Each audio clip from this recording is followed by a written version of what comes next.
I'm Tara. I'm Ryan. We love Disney movies. So we decided to watch them all, from Snow White to Frozen 2 and beyond. Each episode will watch a different Walt Disney Animated Studios film and tell you all about it. Did we like it? Does it hold up? Who's our favorite hero? Or villain. We'll give you history and fun facts about each movie. And sometimes we'll invite our friends to watch along with us. So put on your tiara or your evil crown and join us on our adventure. This is Tara and Ryan's Princess Diaries. Hello, listeners. We are back today with Walt Disney's 1977 Pete's Dragon. I am shocked that this came out in 1977. And maybe it's because Star Wars came out the same year. And it's the same year as Robin Hood. Robin Hood is 73. Winnie the Pooh is 77. Oh, I just listened to The Robin Hood episode. and Winnie the Pooh back to Yes. back, so I'm switching my years. But it's the the same year as Winnie the Pooh. Yes, so we know the top three movies of the year are Star Wars, Smokey and the Bandit, and Close Encounters. But it's crazy to me that this movie feels so old compared to them. I have a confession to make. Yes. I've never seen this movie. Oh, really? No, and I've been embarrassed to say so on the Facebook page. Really? Why? I don't know. I feel like it's one that I should have seen, and it seems like it's so many people's favorite movie. Or hold on. people, maybe not favorite movie, but people have a strong connection to the movie. I think it's similar to some of the other stuff, like with me with Three Caballeros and things like that, where this was probably on Disney Channel a lot. Mm-hmm. And I think it was on a lot, and I think it annoyed my mother, and because there were times when she's like, turn that off. And not because it's inappropriate or anything, she just didn't like it. She doesn't seem to like Mickey Rooney. I don't exactly know why, but Mickey Rooney's in it. Well, I read that, and I'm actually curious. I might even look at it from a therapist's lens, because when I found out it's about abusive parents, right? Did I read that right? Or a parent with alcoholism? So I don't think it's... that's going to be interesting to look at it through a lens, because I think it's got some of that stuff, but it's played for laughs, I think. Mickey Rooney's an alcoholic. He's a town drunk. Well, I don't love that it's played for laughs, but I think he's the town drunk. I was just wondering if maybe that could potentially be triggering for people. So again, maybe. I'm coming at it from a lens of I've never seen the movie and what I read about it. Pete is also like, he has a foster family that just beats him.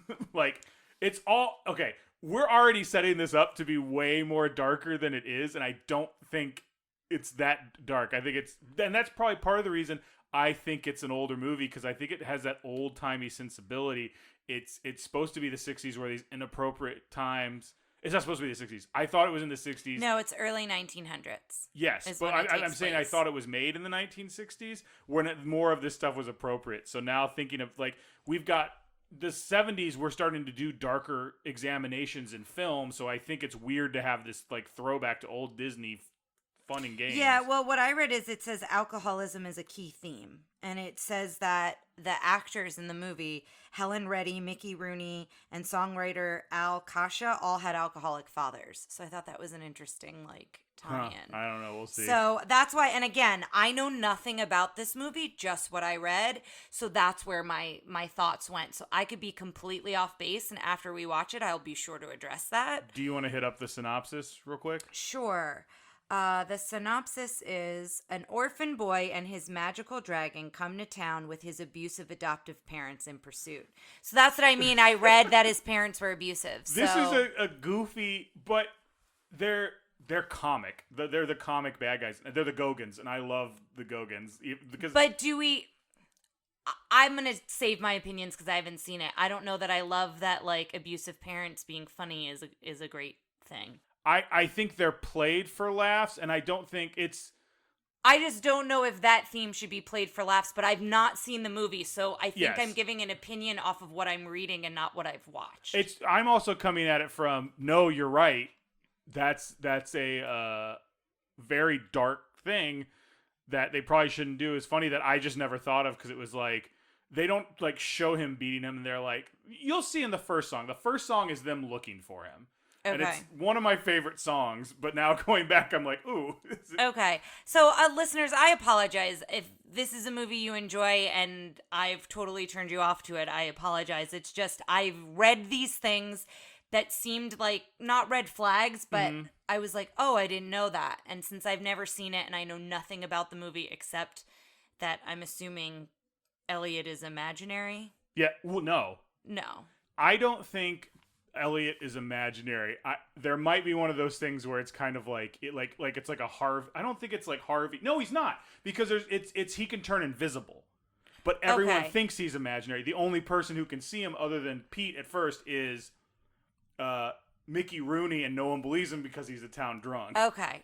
So I think, and yeah, it's been a long time since I've seen this. Like I watched a lot of it in clips the other day, because one of the reasons I wanted to put this on the list is because of I wanted more examples of Disney doing live action and animation. You know, we've seen Three Caballeros, we've seen Mary Poppins at this point. I think this is another step, and I think there's another connecting step between this and when we get to kind of the pinnacle of live action animation is Who Framed Roger Rabbit. Mm-hmm. Well, and recently, wasn't it Helen Reddy who just passed away? So yes, I know Helen a lot. Reddy I know passed. Pete's Dragon has been not in the news, but a lot of our friends have gone back and watched it in honor of her and things like that. Helen Reddy, a musician whose previous only credit before this was Airport 75. She's the singing nun. Yes. Mm-hmm. And she actually, this is one of the few soundtracks that came out on Capitol Records as opposed to Disney's own soundtrack, because Capitol Records had a contract with Helen Reddy. With her. Interesting. I want to talk a little bit about their method, because I learned a lot about this, the method of how they do animation and live action. And this is how they did it on Mary Poppins, and how they've kind of done it in Three Caballeros. They used a system called rear projection, where they projected the animation on the screen and just acted in front of it, put the camera there. And then I think eventually they drew Donald on top of that to interact with someone. Mm-hmm. In this, they used something called, I believe, the sodium vapor process or the sodium screen process. Sodium vapor process sounds like something the Sanderson sisters would whip up. It sounds like, yeah, like or the Dream Finder. Who's the guy in the Figment thing? He's like, I created a sodium vapor process. Figment. Yeah. What it is it's using a very special light on a screen. It's a bright yellow light. And you remember when we saw Mary Poppins, and Mary Poppins they were in front of that black screen? Mm-hmm. That's not what it looked like. It was a bright yellow light, and the camera automatically removes that color. It's a very specific So the bright color. yellow light is behind them as they're acting? Yes, and the light did they get headaches? Yes, we'll get to that in a sec. So what they do is they print it on film, and the film will do it, and they'll create a negative, and the negative they'll take it so that the negative is everything that's not the color is white or black, and they'll put that, and the animators will animate over that, and they'll do the same thing back and forth. But it's weird watching all that stuff. I just assumed they did it in a black box theater. No, there was a bright yellow light going. Ooh. And that's what they did in Mary Poppins. That's what they did in Must this. have been very warm, too. I think that's probably one of the reasons why they don't do it so much anymore. Yeah. I mean, green screen, I think just digitally, you just click something, it's all gone. Mm-hmm. But they were using green screen at this time. Walt didn't like it because it meant he couldn't use certain colors. Oh, so you couldn't use green. Yeah, well, different shades of green. I don't think it was as refined as it is now. But going back to what you were saying about how crazy a process it sounds like, the last scene of this movie, spoiler alerts, is when Pete's saying goodbye to Elliot. And it's like, because that's the point of this thing, is he's going through a lot, and Elliot helps him evolve, and then he moves on, finds a new family. Spoiler alert, I've just ruined the movie for you. That's okay.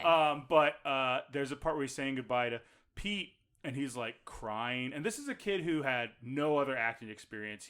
And do we know how old he was when he? No idea. Like under 12 maybe. And he's doing it. And he said what the director did is he put his hand in front of the light and he said, "This is Elliot.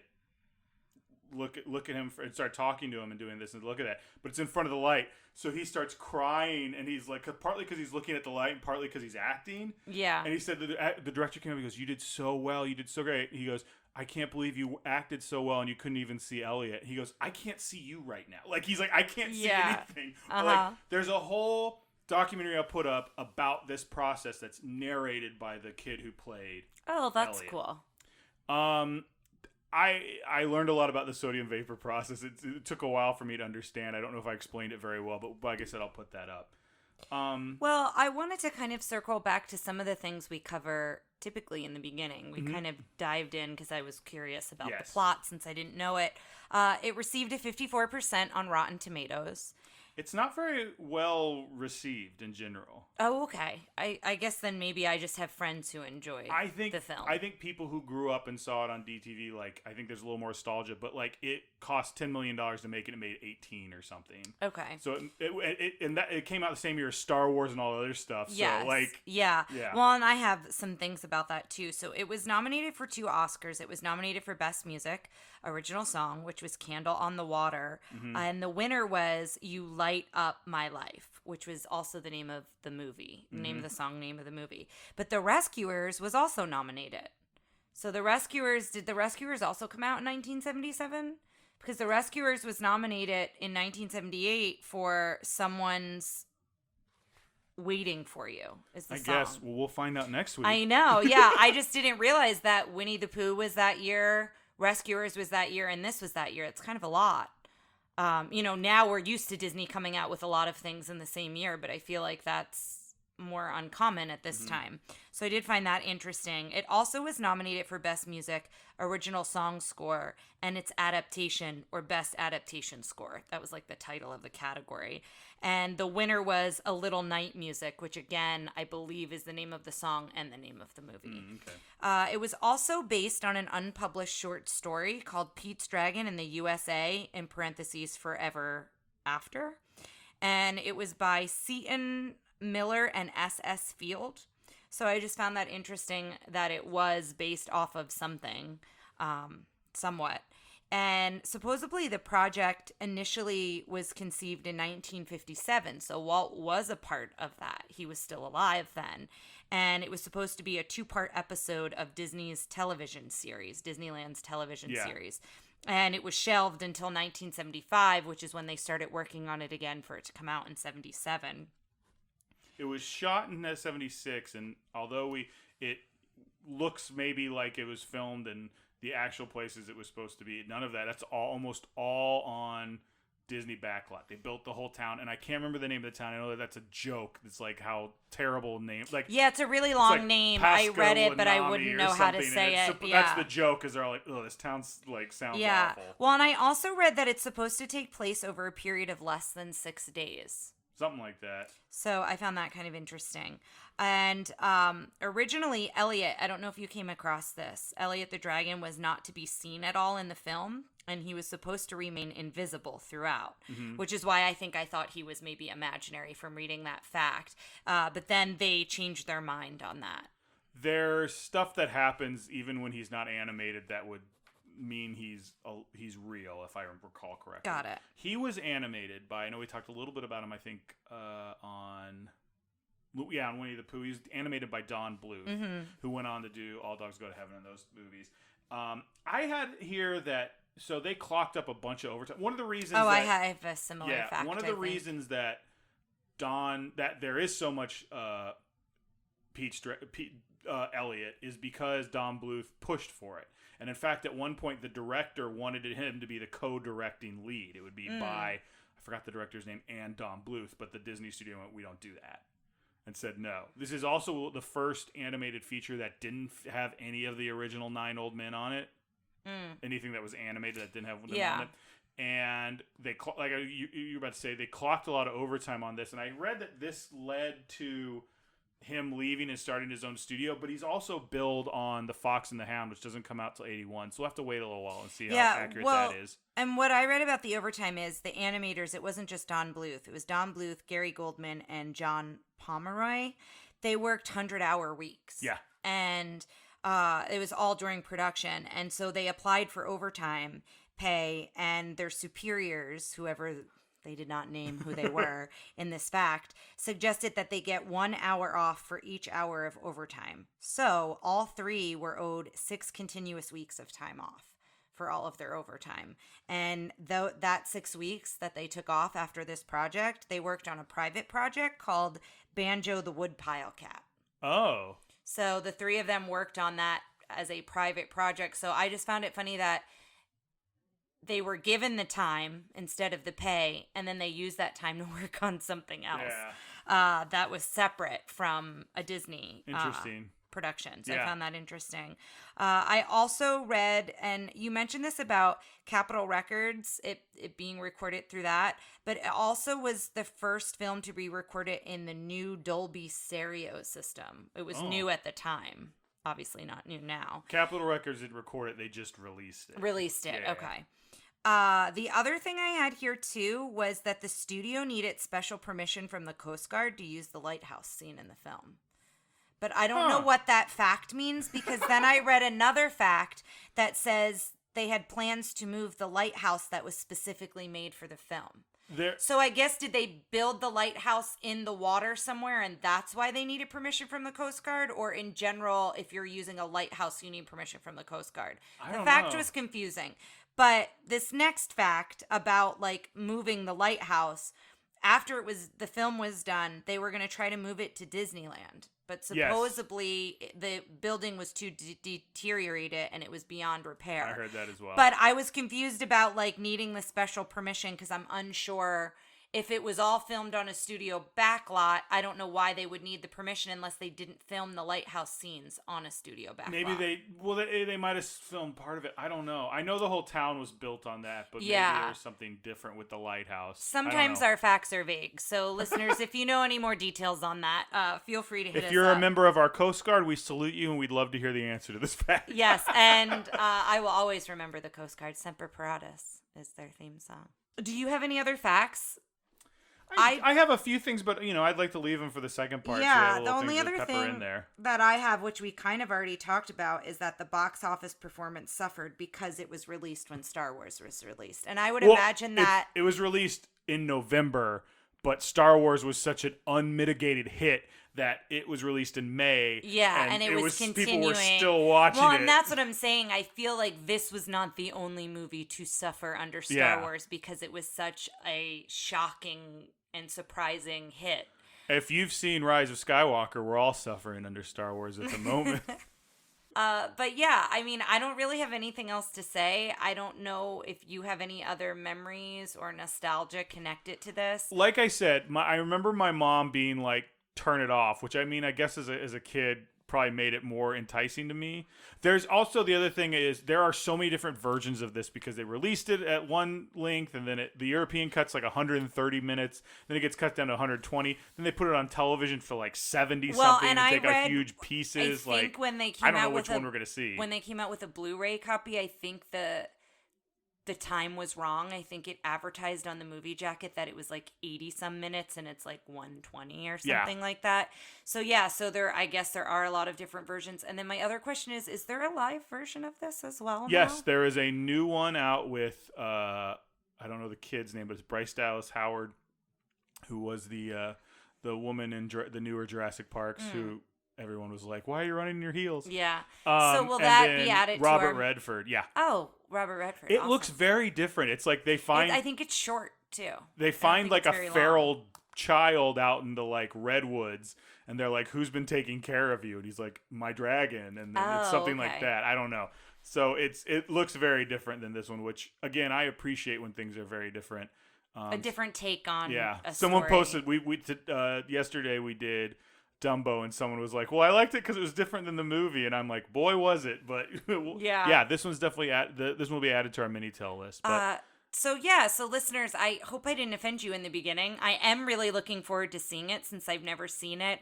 I think those two kind of statements, both in the synopsis and the mentioning of alcoholism, I think just got my brain thinking in a different way. Well, and I hope you don't pull back on your criticism later because I think that's important. The same thing with Peter Pan. People appreciated our take on Peter Pan, so I think we would love to hear if you have an unbiased take on this movie. We'd love to hear it.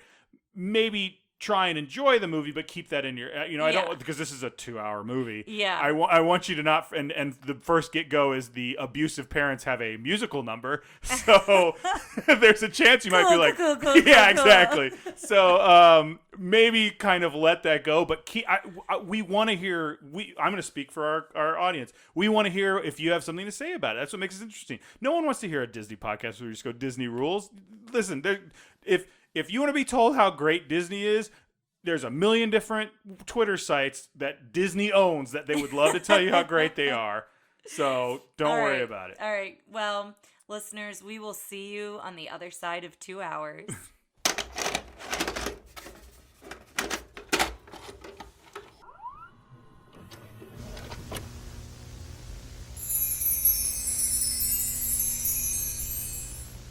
Listeners, we are back, and I know so many of you Pete's Dragon fans have been waiting this whole time to hear what our thoughts were, and we thought it was great. It was a perfect movie. Thank you so much for listening. Next week is The Rescuers. Bye, guys! Thanks for listening to Tara and Ryan's Princess Diary. Okay, now that they're out of there, straight up, this movie sucked. Okay, guys, so it was not as dark as my reading led me to believe. So Only I'm because happy it about that. Only because it was unwatchably silly. But it was so long for no reason. I just want to... Oh, go ahead. No, I agree with you. Every scene was about 2 times as long as it needed to have been. I think there was a decent hour and 10-minute movie here. And I just like to advise people when they're writing any story that not every character needs multiple songs. And if they have multiple songs, like, maybe just trim them down a little bit. I do want to talk a little bit about that, and I'd like to talk to you a little bit about it in song. Not every character. It was just every time anything happened, a character would break into a song about it. And look, I love musicals. I'm usually here for it. I'm all about it. But there was just something about this one that it was just really hard for me to stay connected into the movie. I never look at my phone when we're watching these movies. I had a really hard time. I was like half asleep. I had to go downstairs and get some chocolate. Like, I really felt like I had to push through this, and I full disclosure, we started not fast exaggerating. Full disclosure, we started fast forwarding through stuff. Through some of the songs. Because all the songs were, I've talked about a lot about this in musicals where I like a song that progresses a story, and that was something Walt Disney used to say all the time. He told the Sherman Brothers it all the time. I don't want a song where everyone stops and sings about what's going on and then it continues after the song's over. And this did a lot of that. I gotta be honest, Tara. If you want to tear through the story, like I made fun of you a couple episodes for like I think the Aristocats where I said if I don't like a story, I gotta sit through it again. Let's go. Let's just go into it and go with it. Because there are things I liked. Elliot is wonderful. Anytime Elliot's in a scene and he's animated, I love him. I love his facial expressions. He brings so much joy to this movie, so I don't want you to think like I hate it every single minute of it. I just think there's a good movie in there that just really needed to be edited down. I also like some of the scenes where Elliot's in it, but he's not on screen, like the ones where he bursts into the schoolhouse. Yeah, I want to talk about that. Yeah, so we'll just stuff. go into it. So the opening credits, it looks like an oil painting, and that's very pretty, and we see the lighthouse and all the scenery, and it cuts to the woods, and it's at night. And by the way, that shot of the lighthouse, also about twice as long as it needed to be. What's the name of the family looking for him? The Gogans. The Gogans. So the Gogans have purchased Pete, and essentially we find out that like they want him to work the farm, I guess. Well, he has been working the farm for a year, and this is like the second or third time he's escaped. Oh, okay. So, but that's why they purchased him, is what I'm saying. Yes. They purchased him to work the farm. And not like to have him as a son. So that like really got into my knowledge. I assumed that his parents were the drunk ones, so I didn't know the story that the Gogans, he was an orphan, they acquired him, and then the drunk individual is Nora's father. So there's no ramifications for his drinking in this. So like they're not dealing with alcoholism. That's what he said. Is like, did they deal with alcoholism? No, they have a character who is a drunk, and that's it. Yeah. I want to real quick. This was my favorite song. I'll say it right now. I like Happiest Home in the Hills. It's not great, but I like the whole deal where they're like, the mom and dad are trying to entice him, and then the boys are like, we're gonna beat him up. Like, yeah, I didn't care for any of the language with the boys. Drag him, drown him, tie him to a railroad track, paw him, saw him, claw him in half. Those were actual song lyrics. So saw him in half. Yeah. When he calls out for mercy, we're just gonna laugh. Like roast him gently so flames won't hurt. Do you think that if this was an animated feature, it might have like come off less serious because these are like real people. Maybe doing I this? just didn't care for them, and you're not supposed to care for them. I didn't care for the song. They're just really intense. You've got to remember, this is like the first moments of the movie. So Yeah. all we really see before this song is you see Pete, and he's on the invisible dragon. So you see him like riding Elliot, and he's barefoot and disheveled and dirty, and then they go into this song. Really important point: when the Gogans appear, they all jump out from behind you guys, because every time they apparently appear in a scene, they're contractually obligated. Well, and I think the dad of the Gogans, his cane was shaped like a femur bone, so that was interesting. But yeah, so Pete winds up swinging his tail, and he's still invisible, and he knocks them all into the mud. That's kind of when we find out they've paid for Pete, and we find out that part of the story. And then this is where we first see Elliot talking in his weird language. I love his weird language. I love everything they did with Elliot. I really do. So I don't want listeners, if we haven't driven away all the listeners who love this movie yet, I do want you to know that I did love Elliot. He's the most redeeming quality about this movie. So they go to sleep. And when they wake up, Elliot's eating apples. And I liked this scene too. So it feels like it was 2 days ago, but I loved this scene. It feels like it was so long ago. But Elliot was eating apples, and Pete's sitting on his belly, and he's throwing apples into Elliot's mouth. And Elliot puts an apple on fire, so he eats a hot apple. So I really like that whole scene. I thought that was really sweet. Has anybody out there had a hot apple? Is that a thing? I'm not sure. I've had it like hot apple cider, apple pie, that kind of stuff, But I'm wondering if maybe people roasted apples or toasted apples. I don't know. So he's singing with Elliot, and I wrote here, I love Elliot's language. I love him dancing in this song. I did not write down what every song was, but this song between Pete and Elliot, I did really like. And the other thing I noticed here that I liked is Elliot's reflection in the water looked really good. So it looks like real water, and then they've animated his reflection in. And I thought that was really cool how they did that. So then there's this whole bit where Pete is telling him he needs to be invisible. We're about to go into Passamaquoddy.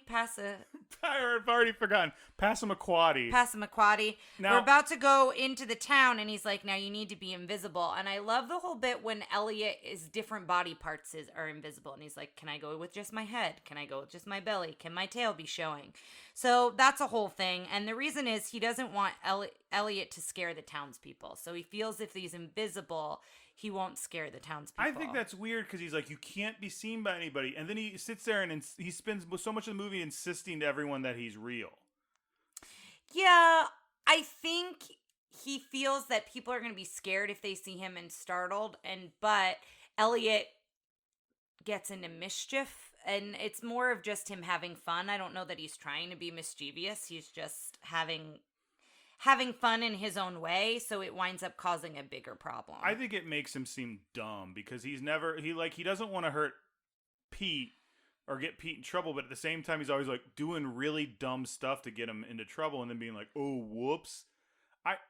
I don't, again, it's how they're writing Elliot. I think he's kind of like happy-go-lucky and isn't really like paying attention to his consequences because he's a dragon. I guess. I don't know. But then when they walk into the town, all the animals start going crazy. So a cat starts hissing, and the horse goes nuts because they're aware that Elliot's there. And he has Elliot walk next to him, and the sidewalk next to him is wet cement. And I like that you see his big footprints, Elliot's footprints. And we see this a couple times where when he's invisible, you can still understand how big he is. And so that's kind of a way that they did that. And I thought that was cool. And then he runs into a mean teacher who we see again later.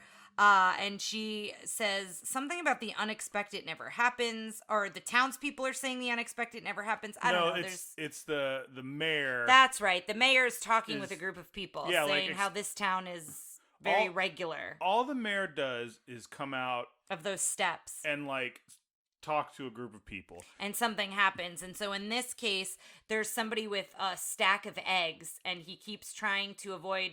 He doesn't know it's Elliot, but he's trying to avoid falling, and he winds up smashing all the eggs into the mayor's face, and they blame everything on Pete. So they don't, they don't understand. He's talking about this dragon, and now this boy is coming to town, and like all these weird things are happening. And so they scold Elliot. The mayor, of course, played by... Excuse me. They scold Pete.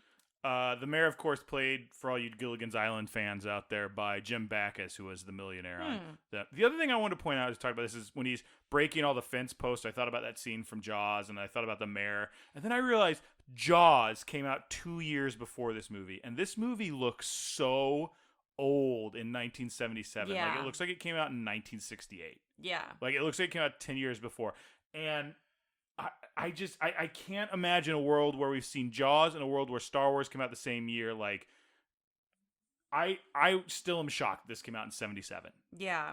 So then Pete scolds Elliot, and he's like, you got me in trouble and all these things. And it cuts to the drunk lighthouse keeper who's Lampy. I'll be honest, I didn't love how they portrayed drunks. I know that they did it for comedy and I know it was a bit, and like, it just didn't rub me the right way. And I feel like for a 1968 movie, that was the portrayal. Like, when I thought this movie came out in 1968, I went, oh yeah, okay, fine. But now that this came out in 77, I think they were probably still portraying people that way in movies through then. I don't know. It's also a kids movie, and I know we've seen a lot of movies where we talk about, oh, there's someone's drinking and blah blah blah, and not really to he's worry flat about out like slurring his words, and throughout I don't know, the whole and it movie. just. And it's just like a bit to be a bit. And for me, I didn't really care for it, and I didn't find it funny. And I don't necessarily think it's triggering like I originally thought when I read it. I don't know that it would be triggering for somebody, but I think it makes light of something that could be serious for some people. To me, it was like, I think it was the Aristocats where someone went by, like they went by and the person was drinking wine and went, "Brr." Like, that's the joke to me. Like, he sobers up after seeing the dragon, and it's a one-time joke. Yeah. And it's the whole movie. I don't know. Even when he's sober, he still doesn't seem sober. I don't know. But anyway, we cut to him, and he talks about Pete and saying, your friends turn green. He realizes it's the dragon. He gets really scared. He goes into the saloon to tell everyone. Of course, no one believes him, and he sings a song about how he's seen a dragon. I saw a dragon, and he tries to describe him. And then this is where we meet Nora. We meet his daughter, who's looking for her father, and that's where I think potentially you could see the alcoholism piece. She very much is like, I know it's this time of day. He's going to be drunk in the saloon. I have to go get him and bring him home. Mm-hmm. Like, that is her being a caretaker because she knows he can't care for himself when he's drunk. So I do see why the synopsis and the things I read describe it in that way. It's not heavy-handed, but she does care for him because he cannot care for himself when he's had too much to drink. I mean, that happens throughout the movie. This whole scene that they have the dance number. The dance sequence is cool in places, like when they're all dancing on the rolling barrels. Like, I thought that was really cool. But if this had happened at the end of the movie, you'd be like, please, because this is the beginning of every scene is 10 times longer than it needs to be. Yeah. The other I think the song could have been cut, but I liked the rolling dancing on the barrels part of the sequence. But also, as this is a kids movie, it is a dance sequence where the big gimmick of the dance sequence is beer. So beer once everywhere. The barrels like explode and all the beer goes everywhere, I was like, okay, that's a little much. But they're pouring it for everybody, and they're all drinking it. And every time Lampy, the whole time he's doing his song, anytime someone like leaves a drink unattended, he's drinking it. Yeah. I do want to talk about one more thing in this. Helen Reddy, that's her name, right? I feel like I believe so. We started recording this thing back in June, as far as I can tell. She looked like she didn't look comfortable. Like, she looked very stiff, and she looked kind of like when she was balancing on things, she just didn't look like a like, if you get a theater trained actress in here, they would have looked completely different, like big arms and comfortable in a dance Maybe scene. I didn't really get that or notice that, but she just seemed stiff the entire movie to me, to be honest. Yeah, I can see what you're saying. I didn't like really catch that, but basically everything's a mess in this saloon when they leave. And she's trying to help her father on the bicycle, and they're walking back to the lighthouse because he obviously can't ride the bike at this point. And she's trying to get him to lie down. So again, like, that's that's where the piece of like caring for him comes in, I think. And then she looks out and she sees a boy, and it's Pete, running on the shoreline and into the cave, and he's mad at Elliot, and Elliot's trying to get him to play tic-tac-toe on his belly. And I thought that was a fun little bit where he lights the stick so he can draw on his belly with like the charred stick to play tic-tac-toe, and Elliot starts crying and Pete starts crying, and you know, they're not sobbing, but they're kind of just like going through their emotions of the day. And then you hear Nora say hello in there, and he has Elliot hide so Nora doesn't see him. And she invites him back to the lighthouse to eat some chowder, and kind of, you know, just welcomes him into the house. She seems pretty concerned for him. And, you know, nowadays I feel like we might view that as like, oh, he went with her, no problem. But like, I didn't mind that piece of it. Like, she was genuinely concerned and genuinely just wanted to make sure he was safe. And she asks him about his family and things like that. She asks him about Elliot, and is this the part where he sings about? Yeah, he sings about what Elliot looks like and them being friends. Yeah, well, she starts out as they're eating, she sees a bruise on his neck. And that's Right. how she starts finding out about his family and kind of the situation he's in and how he's run away several times.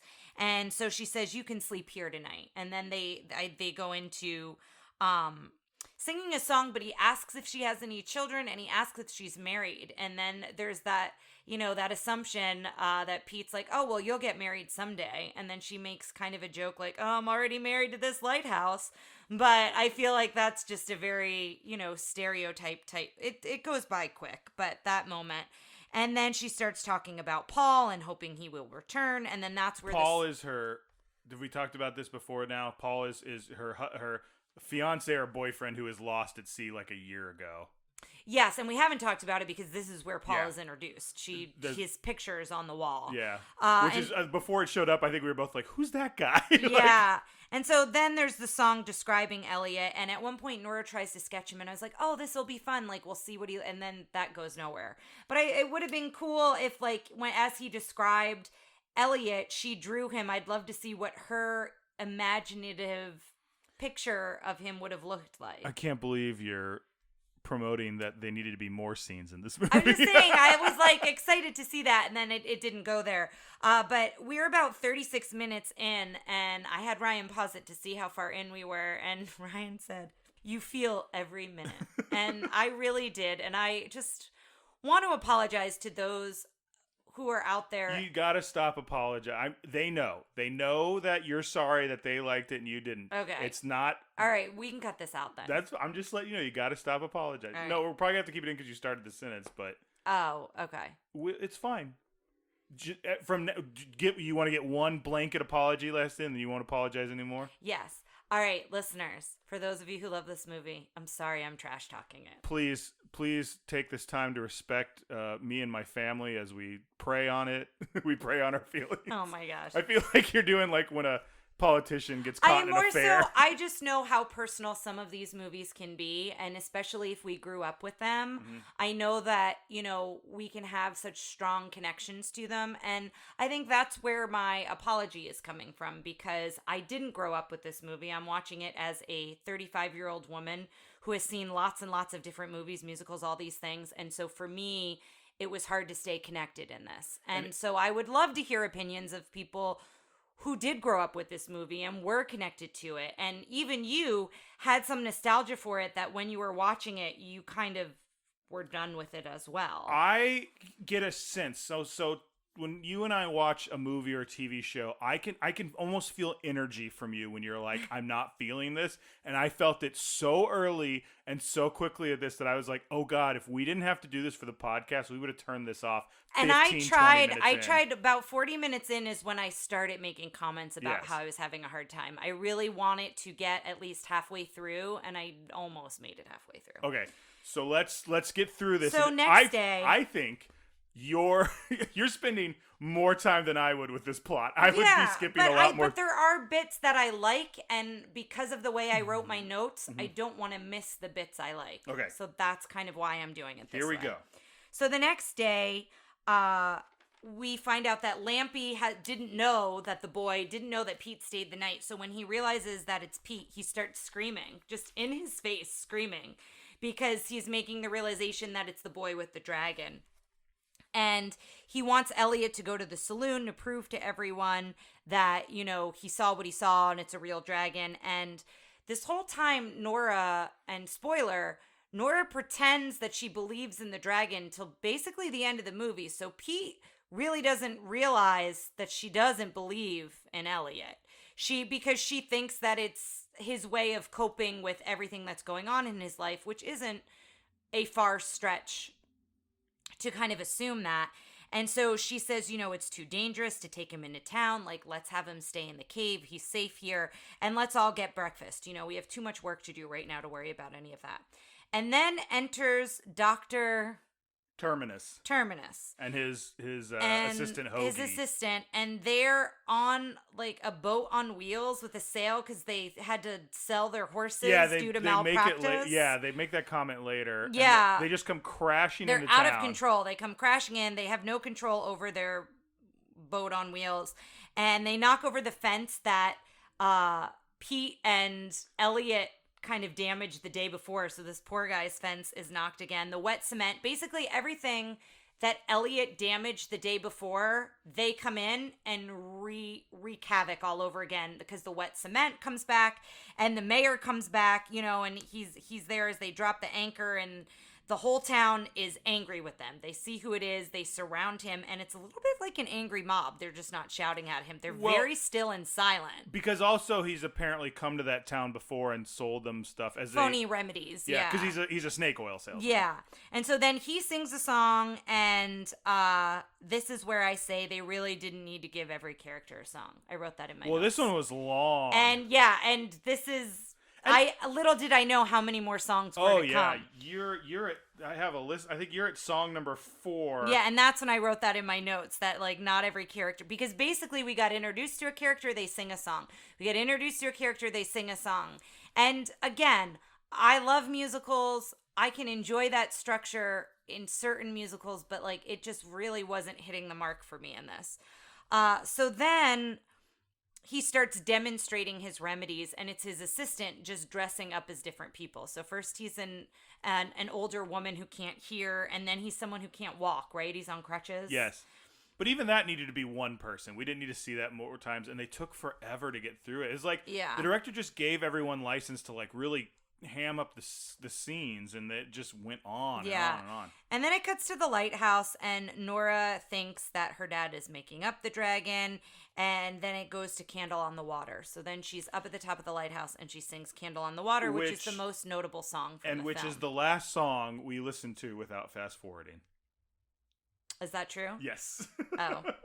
I will say, we tried to listen to the beginning. We didn't like fast forward like start to finish of the song. We tried to catch pieces of it. We tried to watch little things about it. Hey guys, well, this is our podcast and we do it on our time, so if we want to fast forward through some songs, I know, I'm just saying though, we didn't like just haphazard, like, yeah, we still tried to get like what was going on and hear a little bit of the song. And what I'm saying is there's no committee that invalidates our podcast if we don't listen to the song. Fair enough. So then she's basically singing to Paul. She's singing this song, Candle on the Water. Essentially, it's to Paul. Which that whole Paul plot could have been taken out of the movie. It was something I would have gotten rid of. The dad also then is really cruel to her about Paul. Yeah, he's like, stop worrying about her. I think he's cruel.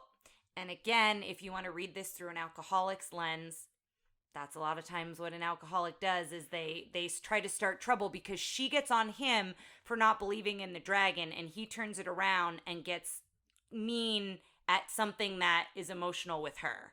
So it is like that's reading into it 100%. I just think it was bad character, right? Yeah, that's reading into it. However, like that's what happens. She's like on him about like the dragon's not real, you need to stop, and he's like, I need to stop believing in things that aren't real. You need to stop believing that Paul's gonna come back and like and then get immediately real with apologizes, kisses her head, and walks out. And immediately apologizing is another thing with alcoholics.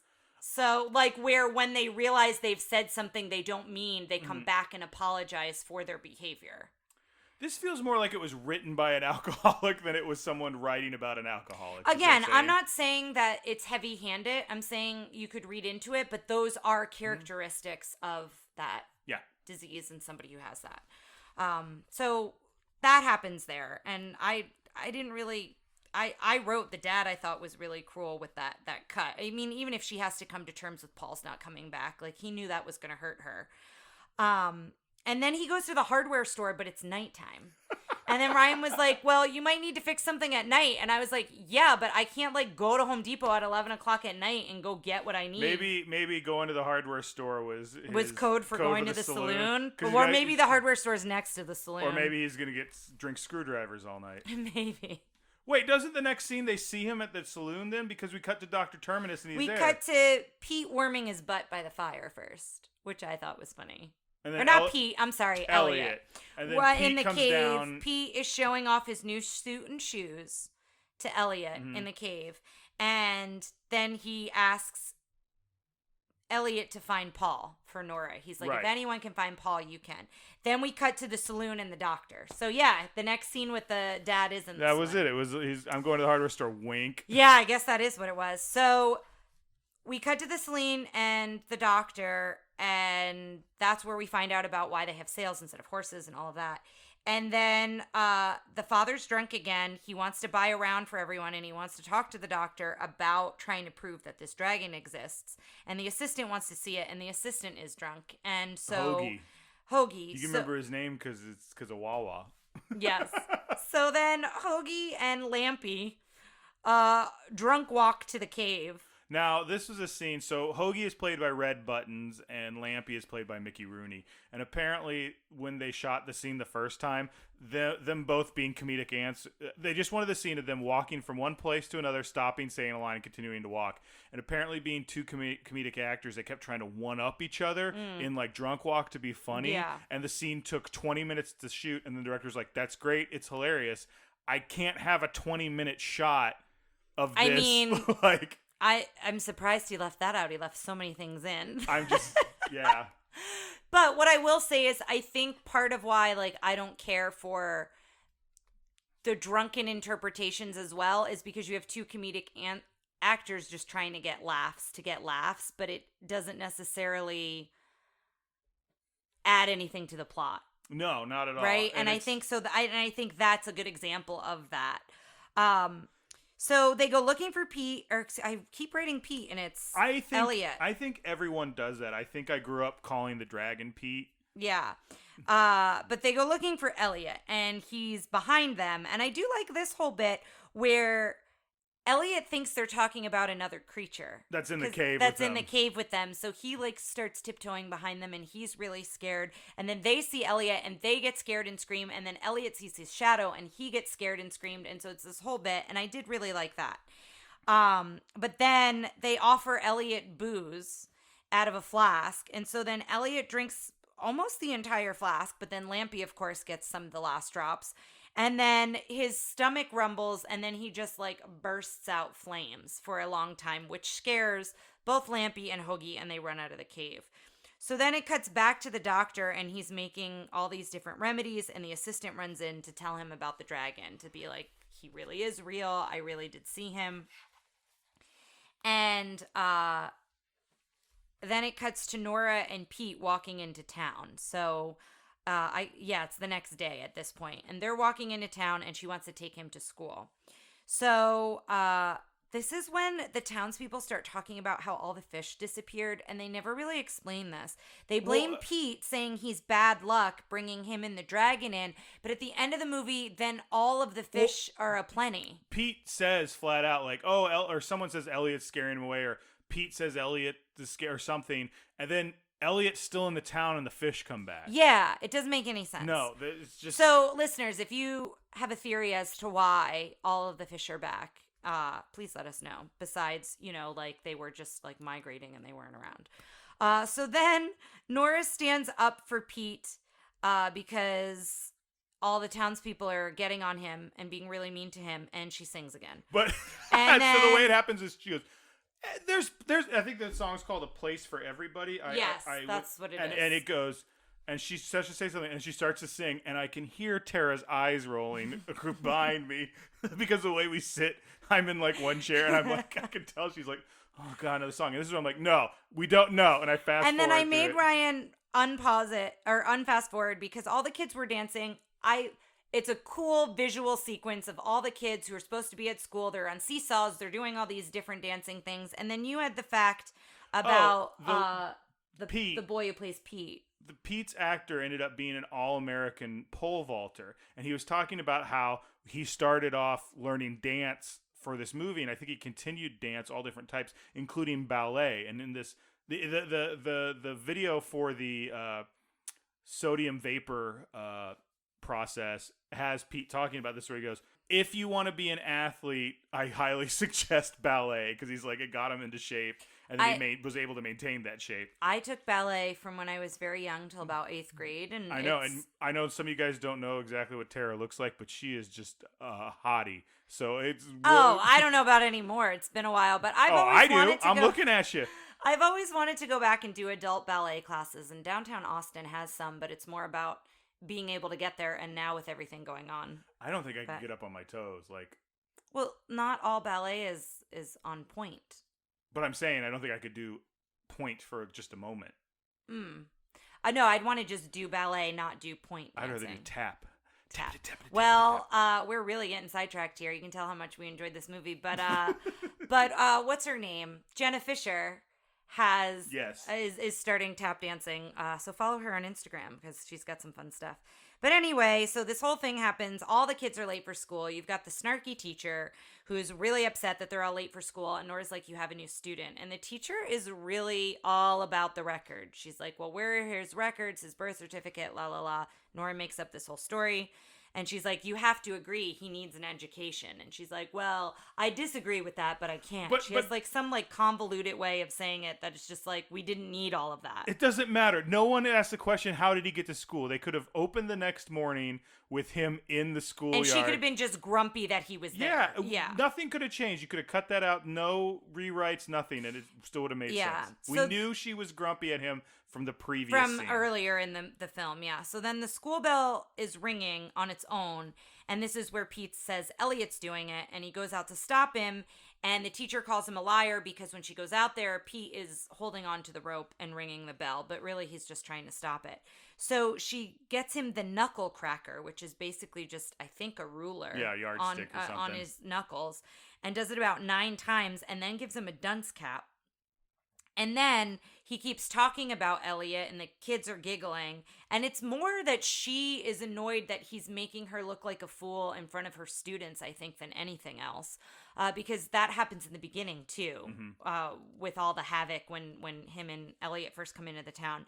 And so she goes to try to hit him with a ruler on his behind, and then that's when Elliot has kind of had enough of this, and he bursts through the wall. And this is another one of those moments where you see the kind of cutout of his shape. You see in that the wall. Burst. It's not. I expected it to be I remember the scene, and I figured it was you hear a burst and it turns around. Sorry, you hear a burst and it turns around. The camera then looks at it's there. No, you see that part of the wall burst out. It's a great effect. It's a really cool scene. And then you see the dragon-sized hole, and then people start believing Pete a little bit more. Yeah. And Elliot's trying to defend him at this point, and now the doctor is on board and wants to buy the dragon. So now he believes that the dragon is real. At which point... And then he sings a song about dragon parts. And we fast-forwarded that a little bit. And then he goes to buy the dragon, and he offers Pete... I think at most he wants to offer him $5. He starts at $3 and then goes up from there. And Pete says, I can't sell him. I don't own him, which I thought was very smart for Pete's age to be he's not mine to sell. And so then he offers him a potion to bring puberty on 2 years earlier, which was just a weird comment. And then they're going on about wanting the dragon, and they're standing in front of the giant foghorn, and Nora start to sing again, and in the best part of the movie, someone stops them singing by blowing the foghorn. Yeah, Nora has Pete go inside, and he blows the foghorn, which then wakes up Lampy, who's like, oh, the fog, and realizes there's no fog. They're also painting the lighthouse when this is going on, and then it cuts to another song of all three of them. Hold on. But before that, there is an actually really important Lampy moment. and Nora kind of look at each other, and Nora says, we want you to stay with us now, Pete. Yeah, and I do like that. You made that point, too, of like an unconventional family. I like that it's this father and daughter, and then they want to invite a son and what would be a son, grandson, into their family, and they want to care for him and welcome him in. And I do like that. And then they cut into another song talking all about Brazzle Dazzle Day. Yeah, and they're painting and cleaning and up at the top of the lighthouse. So then we're back in town, and I'm never going to remember that family's name. The Gogans. The Gogans are back in town as well, and Lampy and Nora and Pete are on the water in a fishing boat, and they're catching a lobster. So apparently the fish are gone, but the lobster are plenty. So then the bill of sale song. You know, lobsters are a notoriously cheap animal you can't sell for anything. Yeah. So then the bill of sale song is what I called it. We own the little... It's called bill of sale. Oh, it is. We own the little cuss. Is how the mom kind of starts out and is saying, you can't have him. He's not going to stay with you. Well, first they appear to the group the same way they appear. Yes. They all kind of peek out from behind something. And then the boys discuss who gets to hold the girl while they get Pete. And then the dad hold Nora, and the dad's like, I'll hold her. And I'm like, all right. And then the mom makes a comment, if you're going to hold her like the boys want to hold her, there's going to be a problem. So there was like back and forth there. No, I think he said, if you want to hold her like the boys want to hold her, you're going to be holding your head.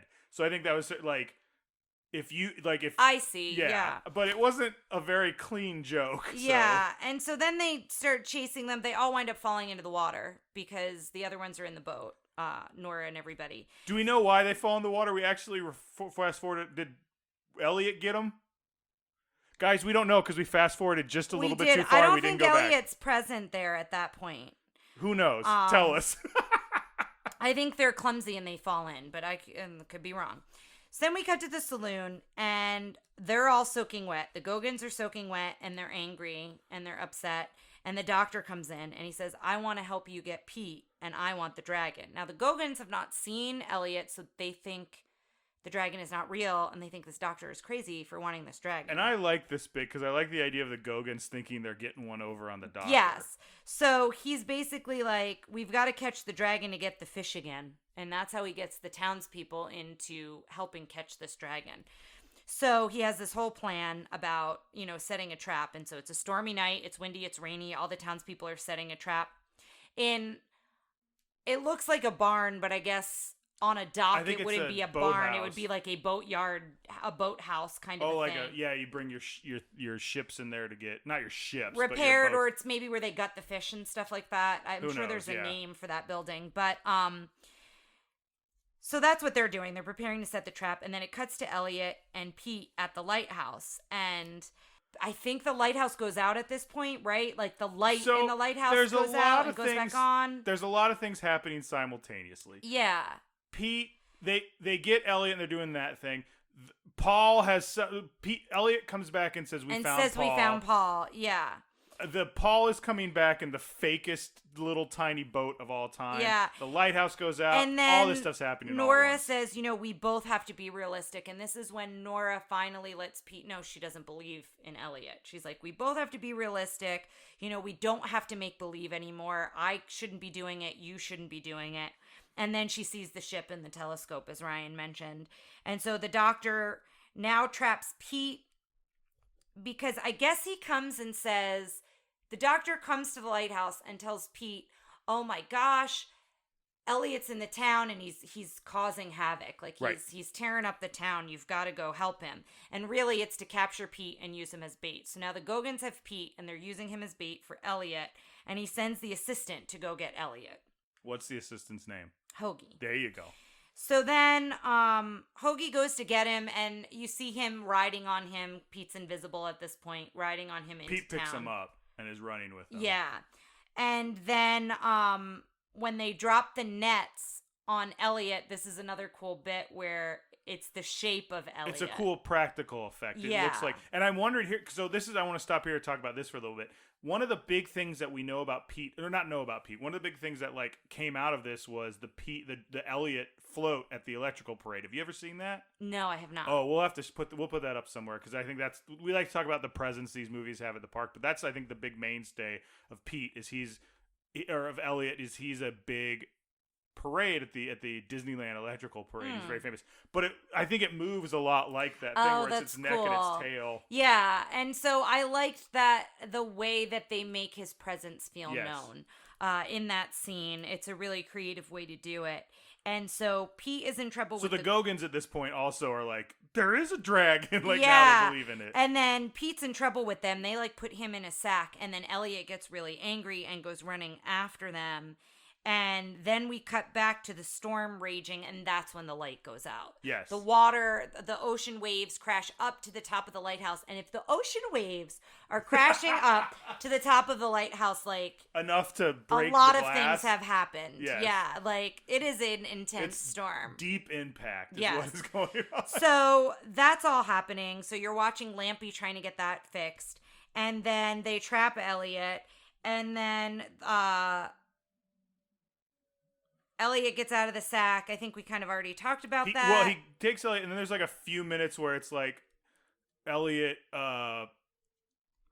embarrassing the Gogans, and he drops them on like a bucket of tar or something, and then he burns the bill of sale. She keeps showing the bill of sale, and he burns it. Like every time something's happening at this point, I'm like, all right, get him out of there, get him out. And then that's a wrap on the Gogans. Oh my gosh, how did we forget about this? So, okay, we gotta backtrack. The world's longest cannon fuse.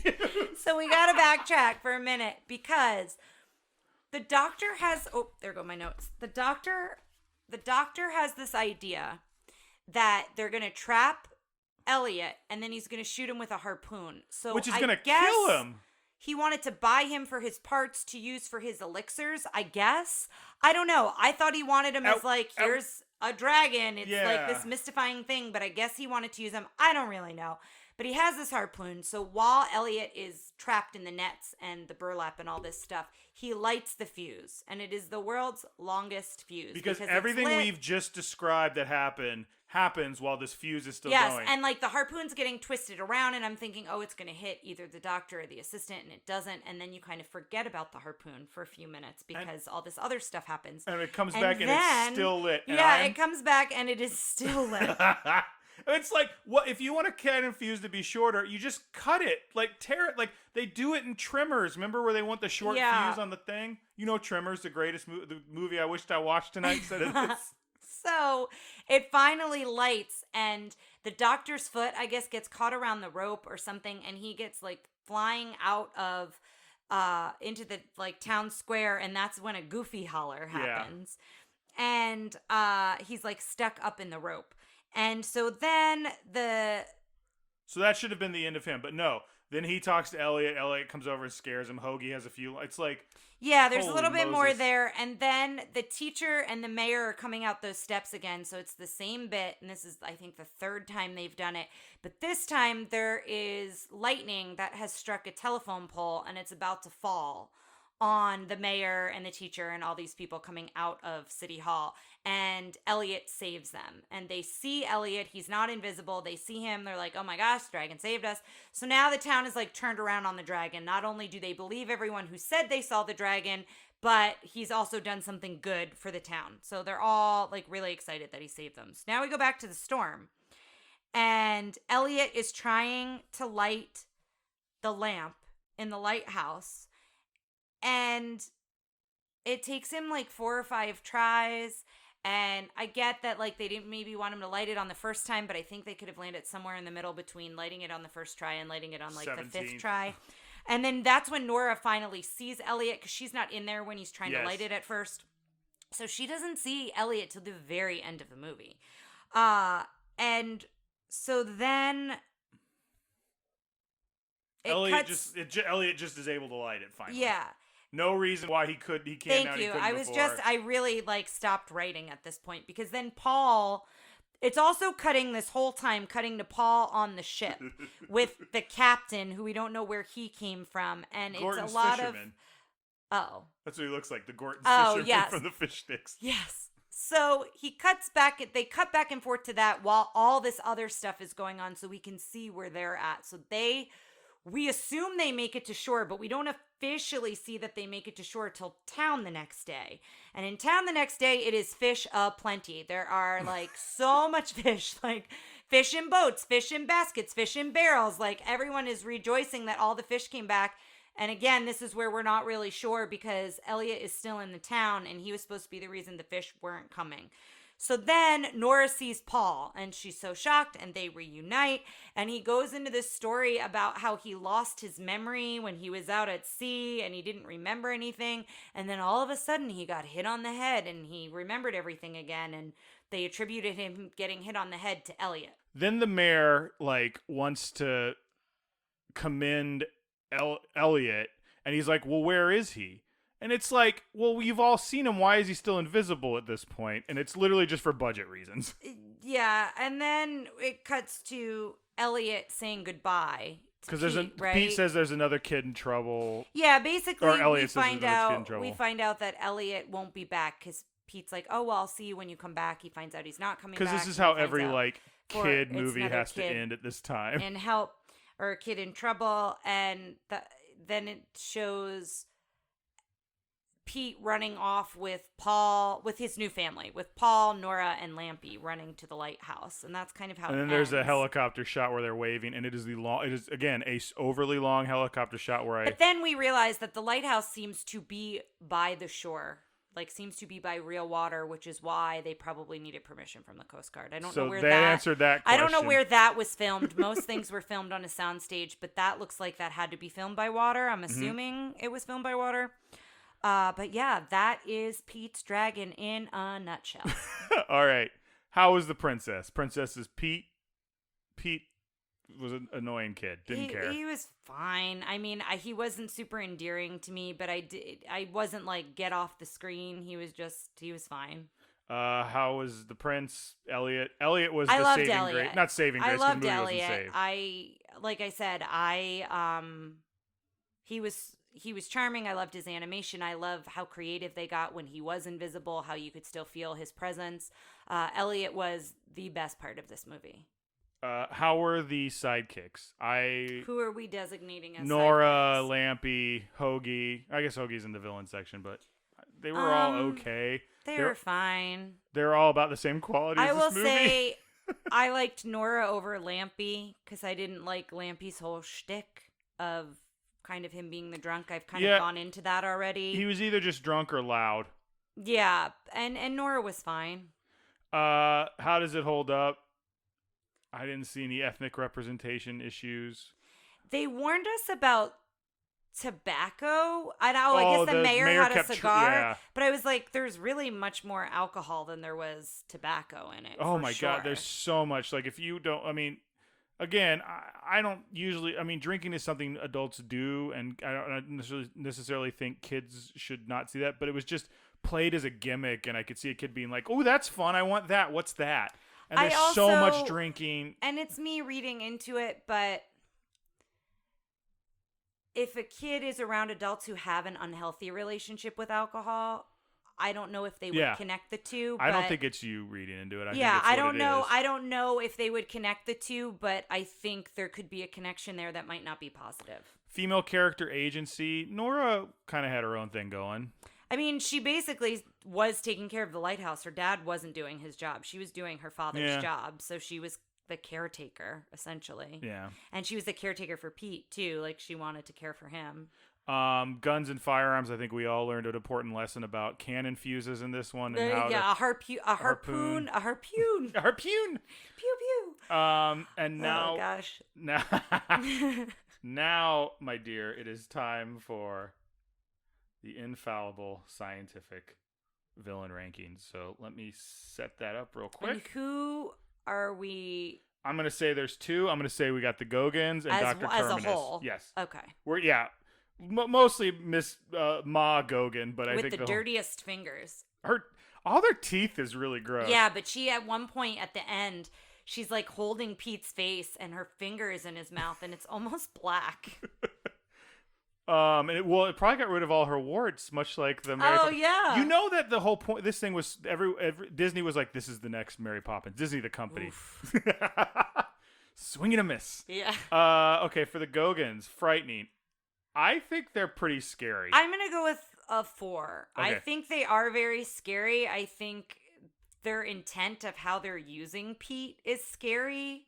You know, that they've like purchased him to basically be a worker for him for a more positive term. Agreed. So yeah, I think they're pretty frightening. Funny. I'm gonna give them a 2. I like their song. I think they're kind of funny. I kind of want to give them a 3, but I feel bad about it.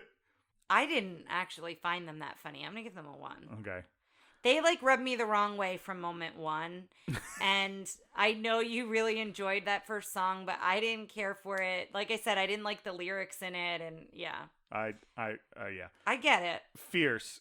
A 1. Yeah, same. They are hillbilly trash. And that's another big stereotype, right? They're depicting like a type of Well, it's also people. weird because it's like that they're apparently in Maine or something, but like I don't know if there's a swamp in Maine. But they're depicting like a very stereotypical culture that isn't always. Well, they look like Appalachian positively. hillbillies, Yeah, but but they're that's nowhere what I'm near saying. the. But Yeah. what I'm saying is like that could be considered derogatory in its own way. Do you see what I'm saying? Yeah, I guess, but effective. I'm gonna give them a 1. They suck. They can't even keep Pete around. They suck at that. Design, I give them a 2 because I kind of like their kind of like hillbilly thing. I'm gonna give them a 1. Okay. Go away heat. A 1. Oh no, that's the opposite of 4. You want a 4 on Yeah, Go Away I Heat? didn't like them. I liked them. I give them a 1. I was excited to see them. I liked them. I feel a little bad about it. I understand. Yeah, I didn't have that So feeling. yes factor. I'm also gonna give them a 2 because That's I a was 1. That's a 1 for you. Yeah. Okay. Boy, I think we're gonna Aconcagua gonna have some company at the bottom. All right, Dr. Terminus, frightening 1. Yeah. He didn't frighten me at all. No. Funny, I thought he was okay. I'll give him a I'll 2. give him a 2. That whole bit with like we didn't talk about that when he's got a client and we think he was trying to pull out his tooth. And That part I didn't like at all. Because like Yeah. every time they cut to the client, it wasn't just a tooth. It was like it was his whole it mouth. looked like a little I bit guess like a that horror wasn't really movie. funny. Yeah, that was more scary than it was funny. I'll give him a 2. Okay, He's kind of fierce. quirky. Oh, 1. I want to give him a 2 because I think he's got some cape drama. I can see that, but I'm still giving him a 1. Okay, I thought I liked his. I thought he was a little fierce. Effective. They do trap Elliot. His plan works. Yeah, I'm gonna give him a 2. So yeah, I'll give him a 2. Design. I thought he was alright. He looked like a good steak oil salesman. I'll give him a 2. I'll give him a 2 on design. Go away. I didn't really like him. I thought his accent was kind of annoying. He's a British actor, and I don't know exactly if that's how he sounds or if he was trying to do an American I give him accent. a 3 for Go Away Heat. Oh yeah, I was gonna give him 2. And then yes factor, he's a 1 A for 1. me. Wow. Okay. Let me just pull up the villains and scroll all the way down to the bottom. Because, ladies and gentlemen, these two are the bread in an Edgar sandwich. The Gogans are now the 4th from the bottom. Okay. And Dr. Terminus is the 2nd worst villain we have. Half a point worse than Edgar from the Aristocats. Interesting.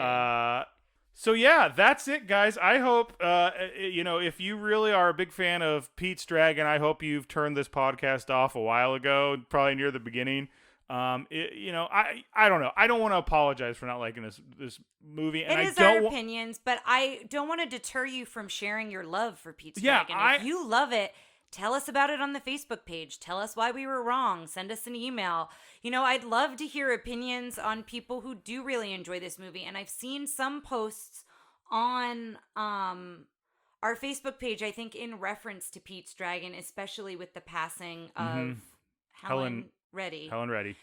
So, feel free to let us know. I always welcome the discussion because, again, these are our opinions, and I'd love to hear other sides and other thoughts on the film. All right. Well, next week, next episode, we're going to have The Rescuers with a very special guest who loves that movie. So hopefully, I mean, I can't imagine us feeling the same way about that as we did this. But now, I don't think so. up is down, in is out.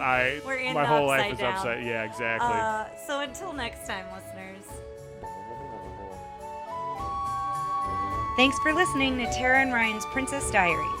If you want to tell us your favorite Disney villain and why it's Gaston, send us an email at trprincessdiaries@gmail.com. Or you can send a tweet about how great Maleficent is to @TRPDiaries. Check out our Facebook group by searching for Tara and Ryan's Princess Diaries.